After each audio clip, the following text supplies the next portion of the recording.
I've brought you a very intense story, a heavy hitter. Imagine that today we're going to talk about a person who isn't just any serial killer, but one of those 1 in a million cases. Actually, more like 1 in 10 million. Most of them aren't like him. Believe me, this person was something else. One of the most distinctive things about him was that he didn't kill at night. He always killed during the day. I know right now you're all asking, why didn't he kill at night? Is he afraid of the dark? No, that's not the reason. The real reason would never even cross your mind. Our story begins back in 1980.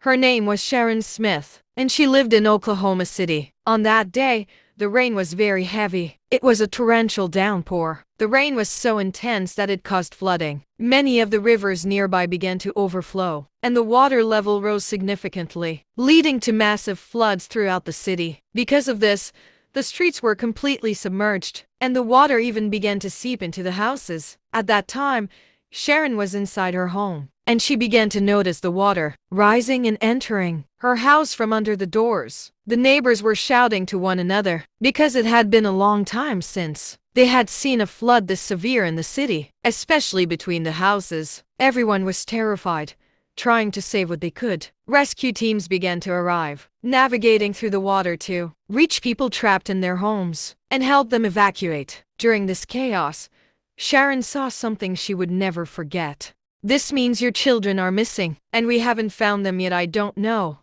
Maybe they just ran away. Maybe they'll show up after they've had their fun. You should be patient for a few days. Imagine an 8-year-old child disappearing from their home. Just one child, then 2, then 3. Their number was growing, and they were all between the ages of 8 and 12. The police officer speaks with such coldness. Are you serious? Does an 8-year-old child even understand what running away from home means? This isn't just one state. These disappearances were happening everywhere. The common theory at the time was that these children were being kidnapped by human trafficking gangs. Every state was suffering from this. Human trafficking gangs were the prime suspects, especially since they target young children. The police assumed it was just a normal criminal gang activity, so they didn't think there was anything abnormal or unusual about it, even though people were constantly complaining and crying for their children. When the families would go to search for their kids, they were told, "Go home.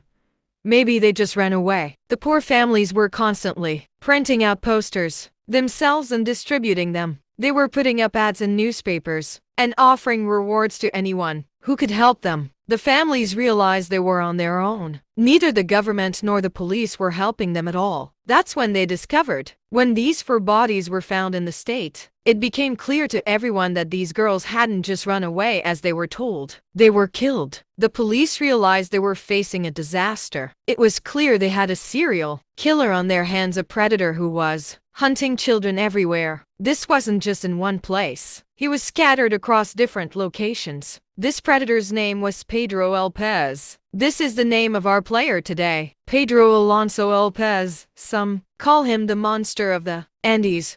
We are talking about a serial killer who is 1 in a million, actually. More like 1 in 10 million. Pedro Alonso López was born on October 8, 1948, in a town called Santa Isabel in Colombia. He grew up in Colombia and had 12 siblings. He was number 13. This means it was a very large family. Pedro's crimes were not just acts of violence. They were a reflection of a deeply fractured mind. He would often spend time watching his victims, choosing moments when they were most vulnerable. He claimed that he felt a sense of duty to carry out these acts, as if he were purging the world of the same misery he had endured. The methods he used were consistent and brutal. He would lure young girls, often from impoverished backgrounds, away from public places. Once in a secluded area, he would subject them to horrific abuse before taking their lives. He described the act of killing as a release, a moment where he felt a twisted sense of peace. In his mind, he wasn't the villain. He saw himself as a product of a society that had failed him. This lack of remorse made him even more dangerous. As he continued his spree across Colombia, Peru, and Ecuador, he estimated his victims to be in the hundreds, making him one of the most prolific serial killers in history. Despite the mounting number of missing children, the authorities were slow to react. Pedro took advantage of this negligence. Continuing his journey of terror across South America, he often moved through areas where law enforcement was thin and where the local population was already struggling with poverty and internal conflict. In later interviews,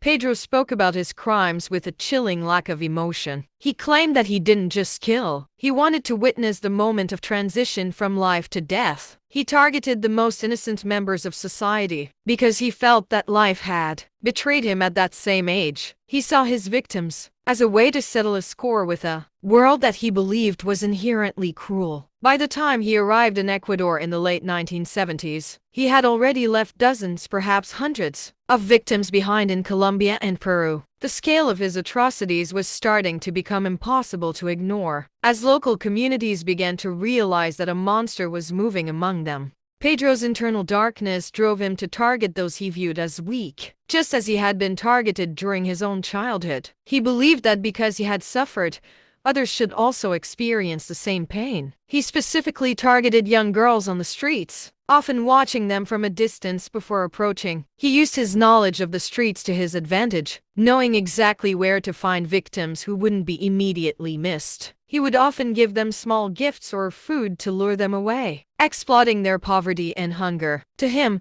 these were not just crimes. They were a way to reclaim the power he felt he had lost years ago. He lived a double life, sometimes appearing as a harmless wanderer to those who didn't know him, while secretly being a calculated predator. He moved with a sense of purpose, always looking for the next opportunity to strike, fueled by a deep-seated resentment toward a society that he felt had abandoned him. Pedro would carefully select his victims, often targeting young girls between the ages of 8 and 12. He would lure them away by promising small gifts or by pretending to need help with a simple task. Once he had gained their trust and led them to a secluded area, he would carry out his horrific crimes. He often chose remote locations like fields, forests, or abandoned buildings to ensure he wouldn't be discovered. His methods were calculated and cold, showing a complete lack of empathy for the innocent lives he was destroying. He later confessed that he felt no guilt, believing that the world had already taken everything from him, because many of his victims came from poor families or were street children themselves. Their disappearances often went unreported or weren't taken seriously by the authorities at first. This allowed Pedro to continue his trail of terror across different countries for years without being caught. After spending years in prison, Pedro was finally released in 1978. He emerged from incarceration not as a reformed man, but as a predator who had completely lost his humanity. The abuse he suffered in jail only fueled his desire for revenge against society. It was during this time that he discovered a dark fulfillment in killing. He described the act of taking a life as something that gave him a sense of peace and satisfaction. He no longer saw himself as a victim of the streets. He had become the monster that people feared. Pedro began his killing spree in earnest, targeting young girls who reminded him of the vulnerability he once felt. He moved across borders, traveling through Colombia,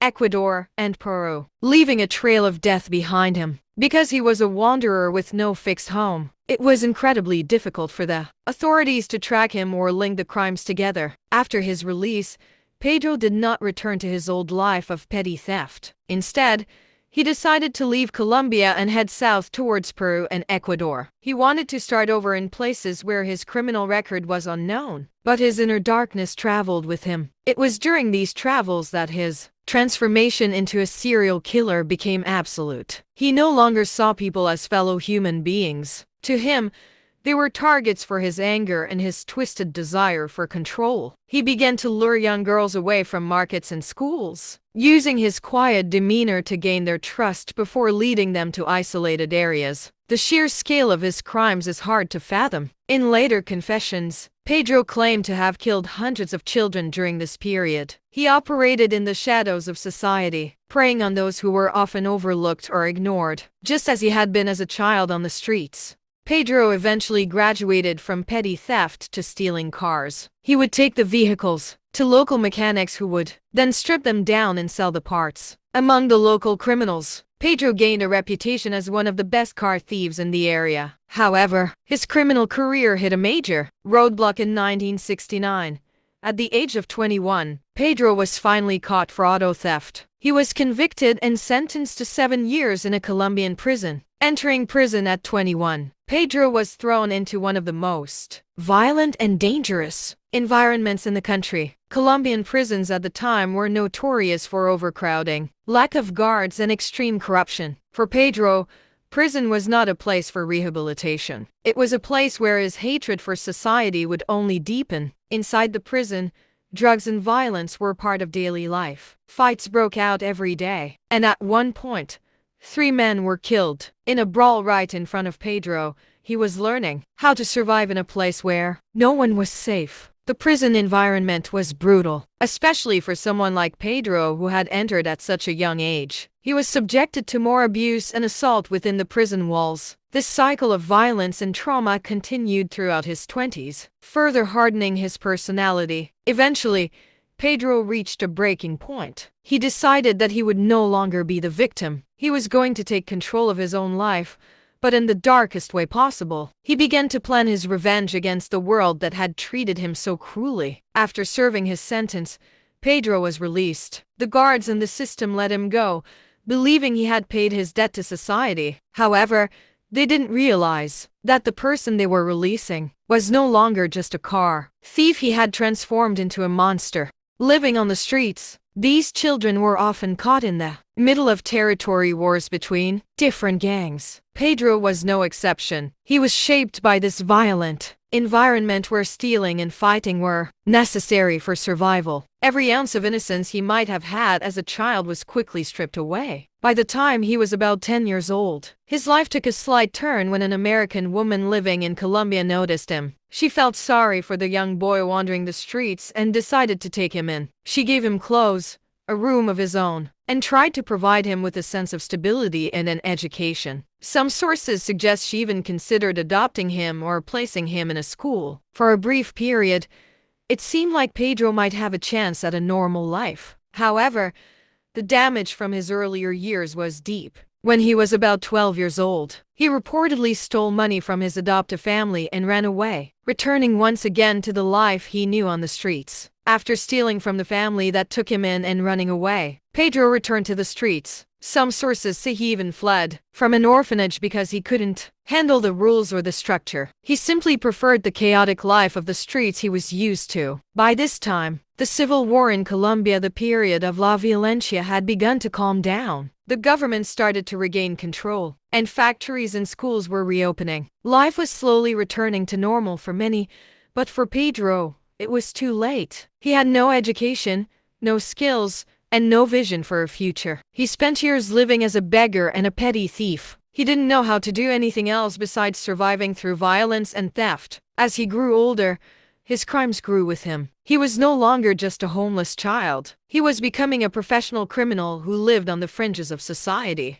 Life on the streets was a constant struggle for survival. Pedro had to defend himself and find food wherever he could. He often spent his time wandering, and as he grew older, he encountered many dangerous people. He was offered food and a place to stay by some men, but it wasn't out of kindness. Pedro didn't have a home or anyone to protect him, and as a young boy alone on the streets, he was vulnerable. He was subjected to horrific abuse and assault by these older men, which happened more than once. This trauma further detached him from reality. Most of the children on the streets at that time were also suffering. Some were kidnapped while others were forced into labor or even worse. There was a dark world of exploitation involving children, and Pedro was right in the middle of it. He was living through constant trauma, witnessing accidents and violence daily. As these shocks and traumatic events increased, Pedro became even more disconnected from the world. He began to live in his own mind, detached from the reality of the pain he was experiencing. He was slowly becoming a predator himself,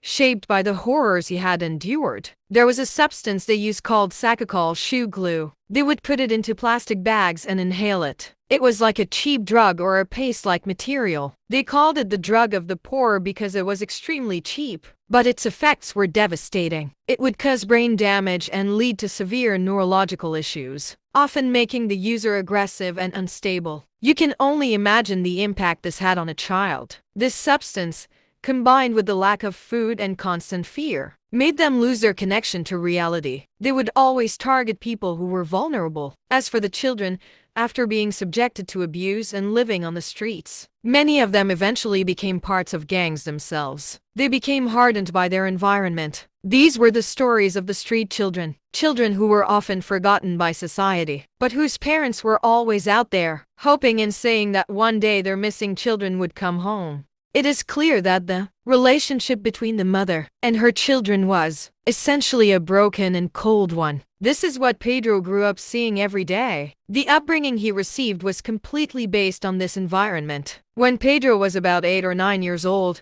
things reached a breaking point. One day, his mother caught him trying to touch one of his younger sisters in a very strange and inappropriate way. At that moment, the mother exploded with rage. Imagine a child of 8 or 9 years who watches his mother every day through nothing but a thin curtain. What do you expect from him? He was simply trying to imitate what he saw his mother doing. This is a child who is confused and trying to explore things he doesn't understand. He grew up seeing these scenes, and when he reached 9 years old, he tried to do the same with his sister. Look at how dangerous the environment at home can be. When a child sees adults behaving in a certain way, they will naturally try to copy it. We must be very careful about our actions in front of children. Parents need to be mindful of their behavior because children are like sponges. They soak up everything they see and hear, and they will eventually act on it. It was essentially the mother who exposed the children to this behavior. And on top of that,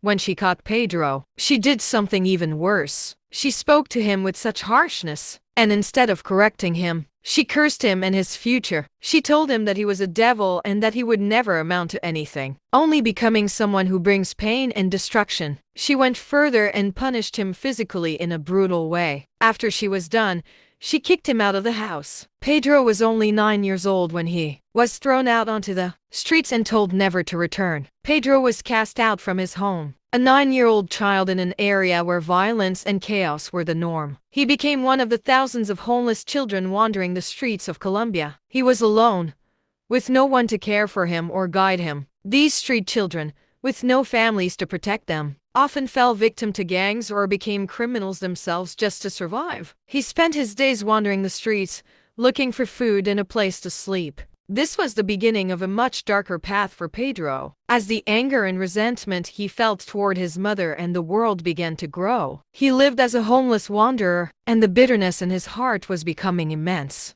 I should clarify that while he was the 13th child, it's important to understand the environment he was born into. Pedro's father was killed 6 months before Pedro was even born. His father was killed during a period in Colombia known as La Violencia, the violence, which was a bloody civil war. Between the killings and the displacement, the situation was chaotic. Villages were being burned, and thousands of people were being killed or forced to flee. It was a time of total instability. Because of this, many children were wandering the streets without homes or families. During that period, crime rates in Colombia skyrocketed, becoming some of the highest in the world. Pedro grew up seeing nothing but death and violence around him from the moment he opened his eyes. His mother was left alone to deal with everything. After his father's death, she was forced to work in any way she could just to feed her children and ensure their survival. We can say that Pedro López's childhood was very difficult. His mother worked as a sex worker to provide for her children. Despite the hardship and the risks involved, she would tell Pedro,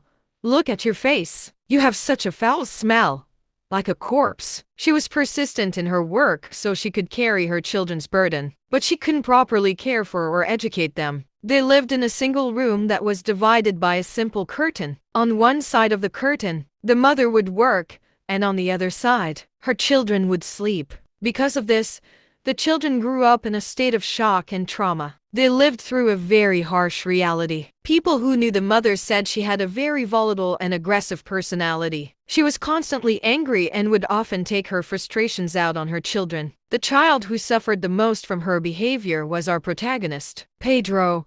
He was always watching and listening to what his mother was doing behind that curtain. Despite all of this, he never experienced any form of affection or love. He never saw tenderness. He only knew neglect and abuse. A new disaster struck after the flood subsided. The rescue teams who were searching for survivors made a shocking discovery. On the banks of the river where the flooding had occurred, they found the remains of a young girl. At first, when they saw her, they thought it was a natural occurrence perhaps. She had drowned due to the rain and the flood. However, as they examined her body further, they realized something sinister had happened. The marks on her body told a different story. They saw clear signs of strangulation on her neck, indicating that the girl had not drowned, but had been murdered. The poor girl was strangled to death. It was clear and obvious. What made it even more tragic was how cold and heartless the act was. She had been strangled and discarded in a brutal way, not just a victim of the disaster. They soon discovered that she was not the only victim. They found a second girl,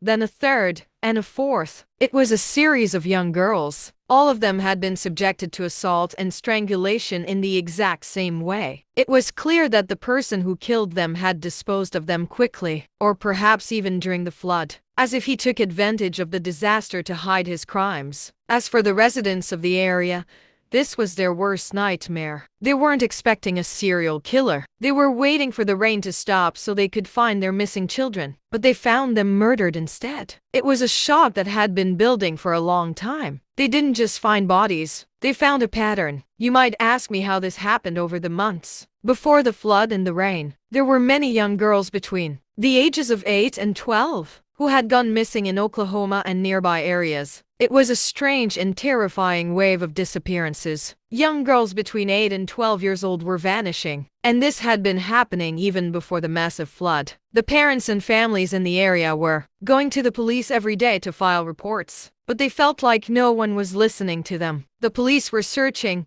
but they couldn't find any leads. They would always tell the families, "We are doing what we can," but the results were always the same.